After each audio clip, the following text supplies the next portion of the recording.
Hello students, कैसे हैं आप लोग। तो बहुत दिन से एक डिमांड आ रही थी आपकी तरफ से कि सर ग्राफ के क्वेश्चन नहीं हो पा रहे हैं। तो कोई दिक्कत वाली बात नहीं है। आज आपका भाई जो है ना मतलब ये वीडियो बनाई ही सिर्फ ग्राफ के लिए है। इसको एंड तक देख लेना। पूरा चैलेंज है कि आपसे मोस्टली 99.99% जो क्वेश्चन है ना ग्राफ के वो सॉल्व हो जाएंगे। मेरी बात को ध्यान से सुन लेना सर। जितने भी क्वेश्चन हैं मार्केट में ग्राफ्स को, उनको आप जो है ना जब आप पढ़ा करो तो उनको देखा करो, दो कंसेप्ट से डील करने की कोशिश करा करो। एक तो है, पहला है कंसेप्ट ऑफ स्लोप और दूसरा है कंसेप्ट ऑफ एरिया। मेरी बात को ध्यान से सुन लेना sir.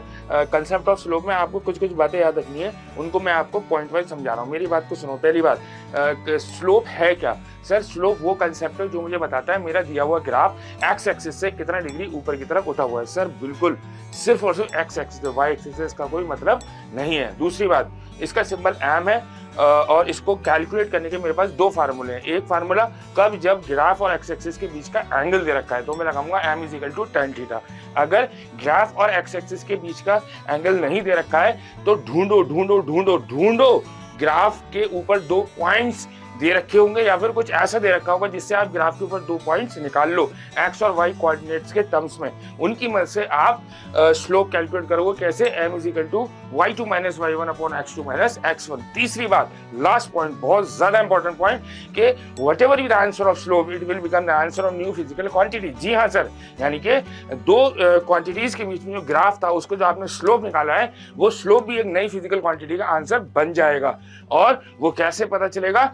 m is equal to y axis upon x axis. मतलब whatever is the quantity in y axis उसको ऊपर रखो, x एक्सिस वाली क्वांटिटी को नीचे रखो, डिवाइड मारो, नई फिजिकल क्वांटिटी प्राप्त हो जाएगी। दूसरा कंसेप्ट मेरा क्या था? Concept of area. एरिया उस हिस्से का निकालता हूं जो पोर्शन ग्राफ और एक्स एक्सिस के बीच का। एक बात। दूसरी बात, एरिया कैसे निकालूंगा? अरे भाई बचपन से पढ़ता हुआ आ रहा हूं। अगर वो स्ट्रक्चर ट्राइंगल बन रही है, स्क्वायर बन रही है, रेक्टेंगल बन रही है तो उनके फार्मूले तो मुझे याद है। अब लास्ट पॉइंट, जैसे स्लोप एक नई फिजिकल क्वांटिटी का आंसर बनता था, सिमिलरली एरिया भी एक नई फिजिकल क्वांटिटी का आंसर बन जाएगा। उसको कैसे निकालूंगा? a is equal to Y axis into X axis, यानी कि जो वाई एक्सिस में क्वांटिटी है उसको एक्स एक्सिस वाली क्वांटिटी से मल्टीप्लाई करूंगा, जो आंसर आएगा वो नई फिजिकल क्वांटिटी का आंसर बन जाएगा। आई होप आपको समझ में आया हो। Okay, thank you so much.